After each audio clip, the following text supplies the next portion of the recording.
assentar.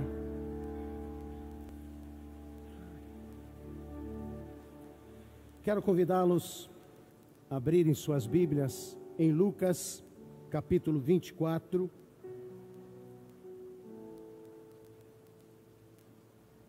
No versículo 13, 14, 15, 16. Se caso você quiser acompanhar, é uma tradução diferente.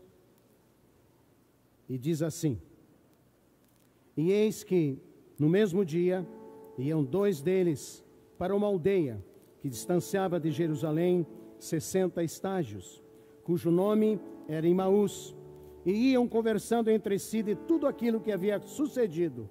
E aconteceu que, indo eles falando entre si e fazendo perguntas um ao outro, o mesmo Jesus se aproximou e ia com eles. Mas os olhos estavam como que fechados para não o conhecerem. E ele lhes disse: Que palavras são essas que, caminhando, trocais entre vós? E por que estáis tristes? E respondendo um, cujo nome era Cleopas, disse-lhe: És tu só peregrino em Jerusalém e não sabe as coisas que têm sucedido nesses dias? Vamos orar? Pai, muito obrigado por esse momento. O Senhor sabe que eu preciso da graça, da direção e da unção do Espírito Santo. Eu preciso de Ti, Senhor. Muito obrigado por esse momento, em nome de Cristo Jesus. Amém, amém.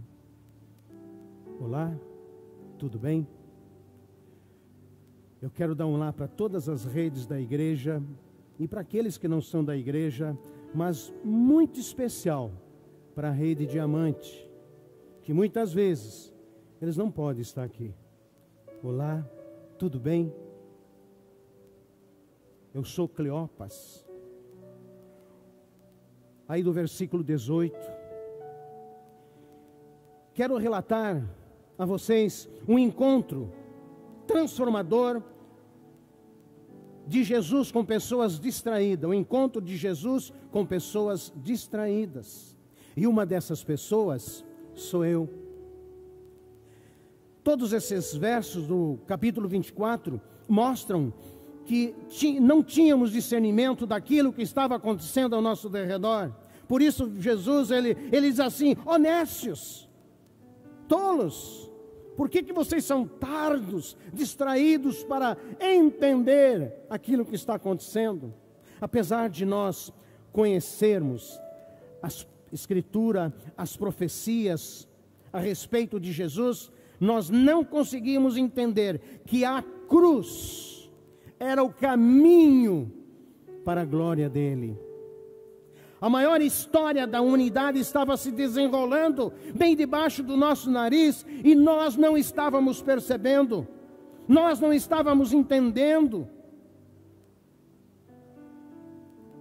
Quantas pessoas, talvez você hoje está assim, você que vê o mover de Deus, você vê o milagre de Deus acontecendo, tantas coisas acontecendo ao teu redor, mas você não consegue discernir, você não consegue entender o que é que está acontecendo contigo, e aí então você fica apático, mesmo presenciando os sinais proféticos se cumprindo ao teu redor, você continua sem entender. Você precisa buscar a direção de Deus. Fala: Senhor, abre os meus olhos. Abre os meus olhos. O autor desse evangelho, meus amados, é o mesmo autor de Atos dos Apóstolos, Lucas, um médico. E foi escrito lá pelo ano 60. Ele escreve para um amigo seu chamado Teófilo, um amigo grego. E ele faz a apresentação de Jesus. E por várias vezes ele o chama de Filho do Homem. Esse evangelho, meus amados, é o mais extenso dos sinóticos. Mateus, Marcos e Lucas, ele é o mais extenso. Sinótico quer dizer esses três evangelhos. Lucas, sendo um homem de ciência, ele não nega os milagres. É ele o que fala mais dos milagres de Jesus. E ele dá ênfase à oração, ao ministério do Espírito Santo, ao papel da mulher na comunidade cristã. Como eu disse, eu sou Cleopas. um dos discípulos de Jesus, enviado na grande comissão dos 70. Isso, meus amados, não está registrado na Bíblia, mas ele é reconhecido pela tradição cristã.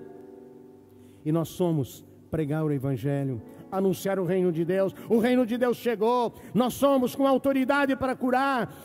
Meus amados, os demônios saíam gritando quando ouviam o nome de Jesus de Nazaré, e saíram gritando. Que experiências maravilhosas.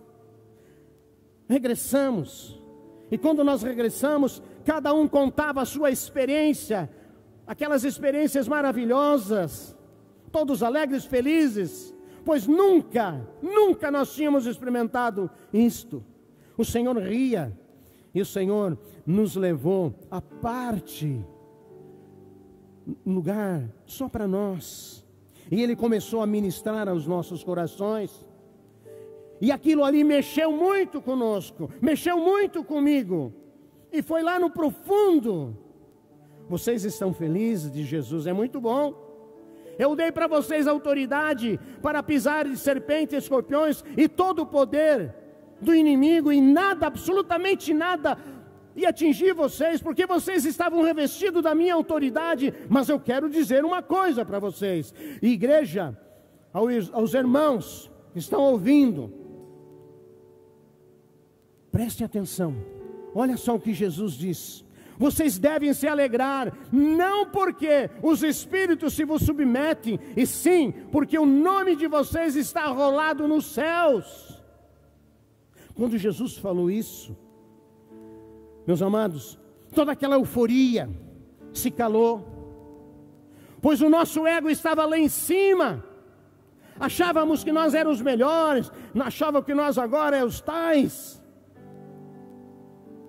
Sim, ele dizia que não é expulsar demônios, não é falar em línguas, não é ter um cargo na igreja, não é curar enfermos, não é ser o mais importante, mas o mais importante é ter o nome arrolado no livro da vida.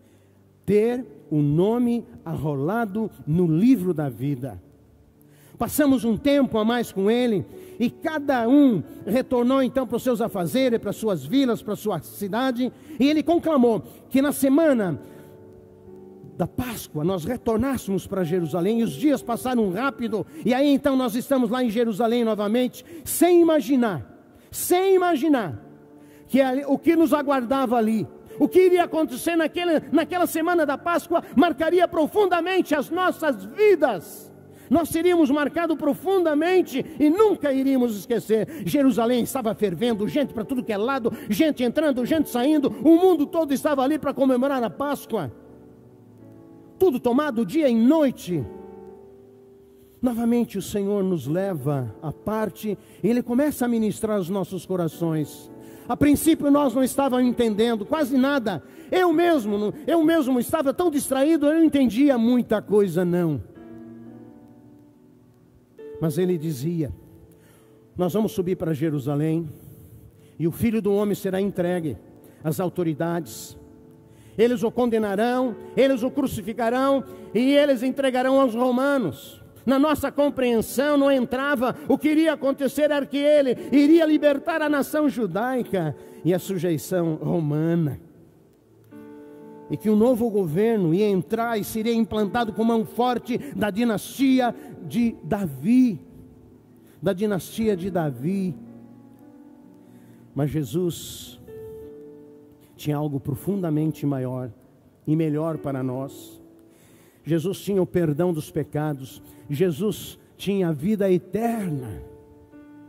É isso que Jesus tinha, e nós estávamos preocupados com aqui e agora, com as coisas temporais e passageiras, e Ele tinha algo maior. Foram momentos maravilhosos. Ele nos ensinava que devemos amar a Deus acima de todas as coisas e ao próximo como a nós mesmos. Na quinta-feira, na última ceia, os seus apóstolos nos falaram de uma grande lição que eles tiveram. Jesus, ele pegou uma bacia, ele pegou uma toalha, E ele começou a lavar os pés dos discípulos e enxugá-los. Como alguém que se dizia mestre, Senhor, vai lavar os pés? Isso é coisa de escravo, isso é coisa de servo.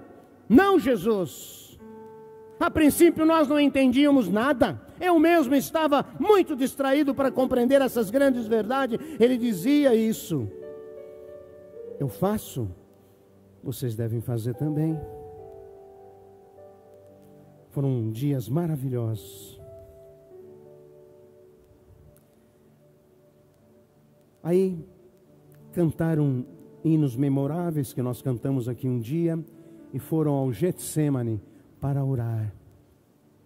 Para a tristeza do grupo que lá estava e para todos nós, ele foi preso pelas autoridades judaicas. Uma grande multidão liderada por alguém muito conhecido nosso, um discípulo chamado Judas. E Judas ia guiando a turba. E chegando onde estava Jesus, Judas disse: salve, mestre, e o beijou. Jesus diz: Judas, com um beijo você trai o filho do homem. E aí então, ele foi preso pelas autoridades judaicas. Uma grande multidão liderada por... Então esse discípulo levam Jesus. E quase todos fogem. Nenhum ficou com ele naquele momento. E aqueles, aliás, ficaram alguns, mas aqueles que ficaram, teve um que o negou por 3 vezes. Talvez você se assemelhe a ele, está fugindo dos compromissos com Deus. Talvez você não quer compromisso com Deus. Quando a igreja te conclama, vamos orar, você está fora. Vamos participar do mutirão, você está fora. Vamos fazer jejum e oração, você está fora. Você não quer compromisso. Como eu estou em Jerusalém, eu procurei o nosso grupo, mas não encontrei ninguém. Todos dispersos. Mas alguém comentou que Jesus estava sendo interrogado por Pilatos. E Pilatos até estava tentando libertá-lo, mas as autoridades judaicas, eles contrataram uma grande multidão, e aquela multidão estava gritando: crucifica-o, crucifica-o.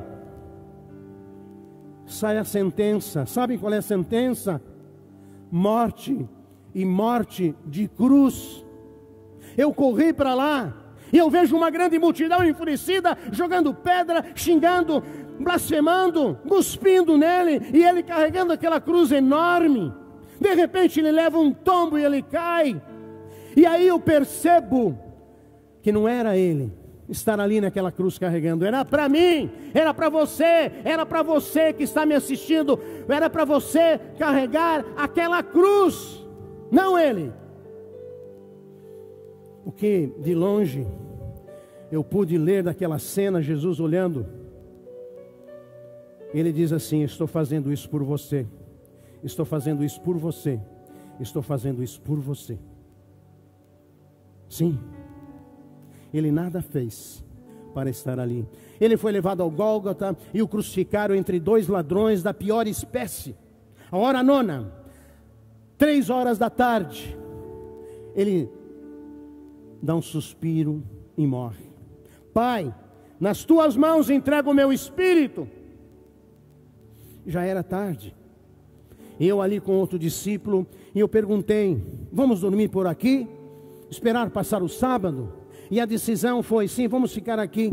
E no primeiro dia da semana, acordamos cedo, ouvimos rumores dizendo: parece que aquele que foi crucificado ressuscitou.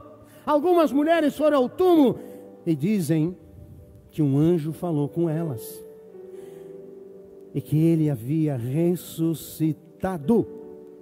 Ele havia ressuscitado, ele estava vivo. Confesso para vocês que eu estava muito distraído, que não dei a mínima atenção. Nós queríamos ir embora. Jerusalém estava muito perigosa. Queriam prender todos os discípulos de Jesus. E nós partimos então para a nossa vila de Emaús. A tristeza era tão grande que nós perdemos a noção. Nós perdemos a noção. E vamos caminhando.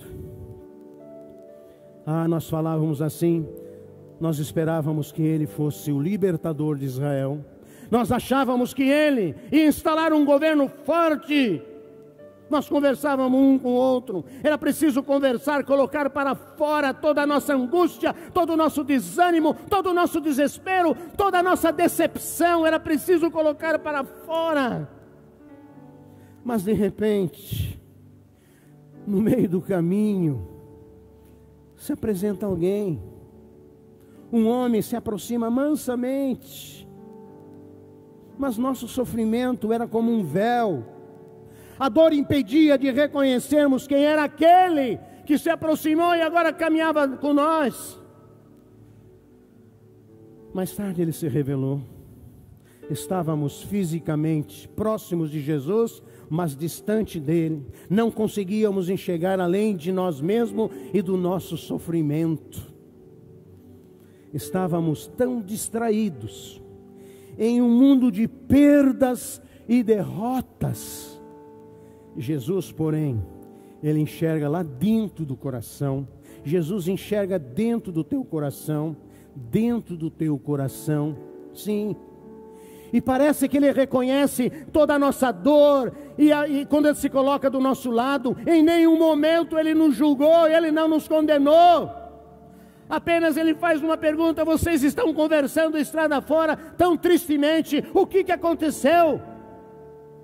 Os ouvidos de Jesus agora estão abertos, para que você possa compartilhar o teu sofrimento, a tua dor, as tuas perdas, as tuas mágoas. Nesse tempo de pandemia, tanta coisa foram tiradas de você. Jesus está com os ouvidos abertos para ouvir você. Eu voltei para ele e perguntei: vem cá, você esteve em Jerusalém nos últimos dias? Sim, estive. E você não sabe o que aconteceu lá? O que aconteceu lá? Ele pergunta para nós: o que aconteceu lá? Olha, o que aconteceu com Jesus de Nazaré? Ele era um profeta poderoso em palavras, em obras diante do Senhor. Nós achávamos que ele ia trazer a redenção de Israel. E hoje é o 3º dia. E eu vi que algumas mulheres foram lá no túmulo bem cedo e encontraram um anjo. O túmulo estava vazio e o anjo falou que ele ressuscitou. Nesse instante, aquele homem agora então, ele quer nos levar a olhar para uma outra direção. Ele quer reacender a esperança dentro de nós. Sim, Jesus quer reacender a esperança. Ele chama a nossa atenção para Deus, pela missão dele nesse mundo. E ele diz: como vocês estão distraídos, como vocês custam a entender, como demoram a compreender. Em tudo que os profetas falaram, não devia o Cristo sofrer essas coisas para adentrar a sua glória? E ele então começa a expor as escrituras, a palavra, desde de Moisés, ele passa por todos os profetas, mostrando assim o caminho do sofrimento e glória, sua cruz e sua ressurreição. Finalmente, nós chegamos à nossa vila de Emaús. Ele fez menção que ia continuar, mas nós falamos: é noite, à noite nós não caminhamos. E eu disse: fica conosco, já é tarde. Nós entramos, nos lavamos e foi servido uma refeição. Ele pegando um pão, orou, agradecendo como ele sempre fazia. Outras vezes ele fez. Aí que nós somos tocados. Aí que nós percebemos que aquele homem que estava ali era Jesus Cristo. Aí que nós entendemos, então, nossos olhos foram abertos, que aí aconteceu algo maravilhoso, algo tremendo. Aí aconteceu que tudo se abriu para nós. A distração foi embora, nossos olhos foram abertos, o Senhor estava ali e nós nem havíamos percebido. O nosso coração ardia quando ele falava, nós gritamos de alegria, mas ele desapareceu. Que experiência tremenda. Choramos por não estarmos atentos àquela pessoa. Era o Senhor e nós não percebemos. Nesse momento, eu posso dizer que as nossas vidas foram transformadas pelo Senhor. foram totalmente transformadas pelo Senhor. E nós resolvemos voltar para Jerusalém. Era noite, mas nós retornamos. Assim mesmo, sabe por quê? Porque a notícia da ressurreição, a notícia que Jesus está vivo, eu e você não podemos deixar de anunciar: Jesus está vivo. Amém? Jesus está vivo. Você que está me assistindo, Jesus está vivo. 3 lições que nós aprendemos daqui, que os distraídos aprenderam. Primeiro, andar com Jesus não significa ter Jesus. Hoje é o dia de aprendermos a andar com Cristo, com os nossos olhos abertos, nossos corações cheios de esperança, de expectativa, cheios do Espírito Santo. Ou seja, nós precisamos aprender a ser obedientes. Judas andou com Jesus 3 anos, mas não permitiu Jesus entrar no coração. Ele não permitiu. E ele preferiu as coisas mundanas. Ele preferiu as moedas. Ele preferiu as coisas fáceis. Andou 3 anos. Teve um fim trágico. E eu não quero isso para você. Eu não quero isso para você. Andar com Jesus não quer dizer que você tem Jesus. Pense, você que ainda não tem um compromisso com o Senhor, assuma esse compromisso hoje. E interessante, amados, que Jesus se importou tanto com Judas, que lá na ceia do Senhor, Jesus pegou o pão, molhou no vinho e deu para Judas. Isso é um sinal de amor, é dar honra a alguém. E Jesus estava dando honra para Judas, e Jesus estava dizendo: Judas, eu estou te honrando, cuidado com aquilo que você vai fazer. Você fez um pacto com o diabo, e isso vai te trazer tragédia, Judas. Quantos e quantos fazem um pacto com o capeta, e pode ter certeza que a destruição vai vir, o caos vai vir. Não faça pacto com o diabo, faça pacto com o Senhor Jesus hoje. Judas não ligou, era noite escura, quando ele sai, e ele sai para trair Jesus, ele sai para entregar Jesus. Quantos que na calada da noite traem a esposa, traem o esposo, traem os filhos, filhos traem os pais. Quantos que na calada da noite saem para a morte e a destruição, achando que ninguém vê, mas o Senhor vê. O Senhor vê. Segundo, o que nós aprendemos, segunda coisa, o serviço é uma marca registrada do cristão. Depois da ceia, Jesus pega uma toalha, pega água, uma vasilha com água, e começa a lavar os pés. Isso não era para ele, isso era para escravo, como falei agora há pouco. Mas Jesus diz: eu fiz por vocês, façam vocês também. Meus amados, eu quando lembro dos 10 leprosos gritando: Jesus, Jesus, tem misericórdia de mim, eu imagino que Jesus vai ao encontro deles, abraça-os, beija-os e diz assim: vão se apresentar ao sacerdote. E eles vão, e no caminho, pela obediência, eles são curados. Quando há obediência, há cura, há libertação. Quando você obedece, há tudo do melhor. Obedeça ao Senhor. Jesus é diácono por excelência. A marca do cristão é ser servo. Não queira você estar sempre no topo, não queira você sempre receber.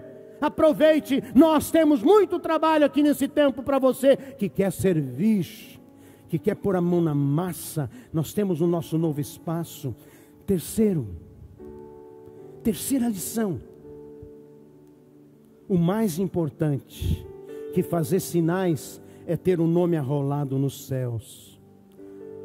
Você tem o nome arrolado nos céus? O teu nome está inscrito no livro da vida? Teu nome está ali escrito no livro da vida? Pensa. Talvez você que está aqui hoje não tem compromisso com o Senhor. Talvez você está aí. O que é ter o nome escrito na vida? O nome escrito no livro da vida é você assumir um compromisso com Jesus. Apocalipse 20 é a cena do trono branco, onde Jesus está sentado, e é o tempo do julgamento final. Livros são abertos, o livro da vida é aberto. Quantos que preferem ter os seus nomes arrolados nos anais dos importantes? Quantos preferem ter os seus nomes nas esquinas de ruas? Quantos preferem ter os seus nomes em prédios, mas não estão preocupados em ter o nome escrito no livro da vida? Hoje, saia daqui, se você não entendeu ainda, não saia daqui sem dizer: pastor, o que é ter o nome escrito no livro da vida? Por isso Jesus diz lá em Apocalipse 3:20: eis que estou à porta e bato. Eu quero entrar na tua vida, eu quero cear com você, e eu quero fazer milagres na tua vida. Nós vamos ouvir uma canção. Preste atenção nessa canção.